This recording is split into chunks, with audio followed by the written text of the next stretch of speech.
1873 का अधिनियम। इस अधिनियम द्वारा यह कहा गया कि ईस्ट इंडिया कंपनी किसी भी समय भंग किया जा सकता है।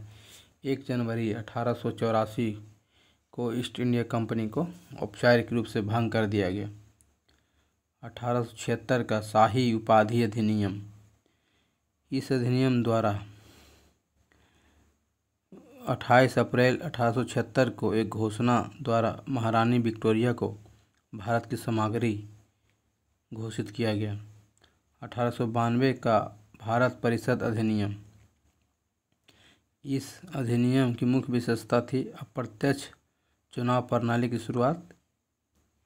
इसके द्वारा बजट पर बहस करने तथा प्रश्न पूछने की शक्ति दी गई तथा गवर्नर जनरल की परिषद में सदस्यों की संख्या बढ़ाकर कम से कम 10 एवं अधिक से अधिक 16 कर दी गई।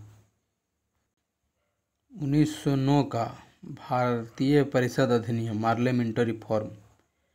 इस अधिनियम में पहली बार मुस्लिम समुदाय के लिए पृथक निर्वाचन मंडल की व्यवस्था की गई तथा सत्येंद्र सिन्हा को गवर्नर जनरल की कार्यकारिणी का प्रथम भारतीय विधि सदस्य नियुक्त किया गया।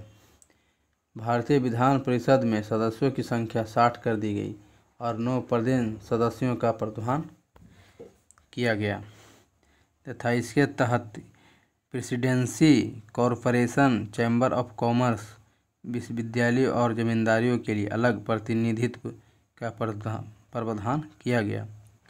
लॉर्ड मिंटो को सांप्रदायिक निर्वाचन के जनक के रूप में जाना गया। 1909 में लॉर्ड मार्ले इंग्लैंड में भारत के राज सचिव थे। मार्ले भारत के राज सचिव थे इंग्लैंड में 1909 में और लॉर्ड मिंटो भारत के वायसराय।